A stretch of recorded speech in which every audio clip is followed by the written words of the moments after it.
Here are some trade targets heading into Week 9 whose price tags might not be that high, but they can benefit your fantasy lineups.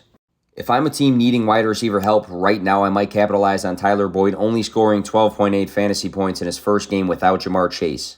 Back-to-back weeks with a touchdown. He's wide receiver 15 overall, averaging 13.5 fantasy points. He's had 2 games above 20 fantasy points. Chase is going to be missing more time. Tyler Boyd's role is going to be important.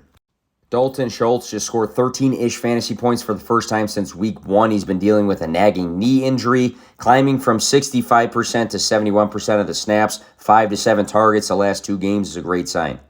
Last season, Schultz was number 6 in targets, number 5 in routes run, number 7 in air yards, number 3 in receptions, number 6 in receiving yards, and number 5 in total touchdowns. He's getting back into form.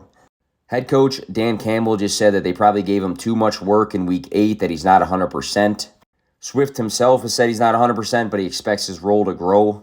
He just scored a receiving touchdown on only 10 touches. We saw something very similar in Week 2. He opened up running the ball great, 9.6 at 11.2 yards per carry. We know Swift's receiving upside. TJ Hawkinson is gone. He can be schemed up plenty of plays moving forward. Back-to-back weeks under his projection for Michael Pittman Jr. The big question mark is the quarterback situation with Sam Ehlinger. I still think Michael Pittman Jr. is a huge piece of the playbook. First game with Ehlinger, he saw 9 targets, 70 targets in 10 games, has him number 8 for wide receivers. Week 6 was his last big fantasy day, but I feel like production comes with volume and he is seeing plenty.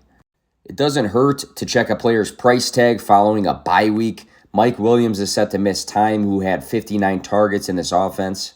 The Chargers didn't trade for a wide receiver. Joshua Palmer gets an obvious bump, but 1.2, 7.9, and 11.3 fantasy points the last 3 games for Everett might have changed his price.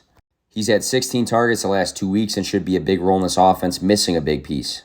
Last is Chris Godwin, who's had good but not great games recently, weeks 4 through 8. He's averaged only 13.1 fantasy points during this span, but he's had 10 targets in 4 out of 5 of his last games played. Heavy targets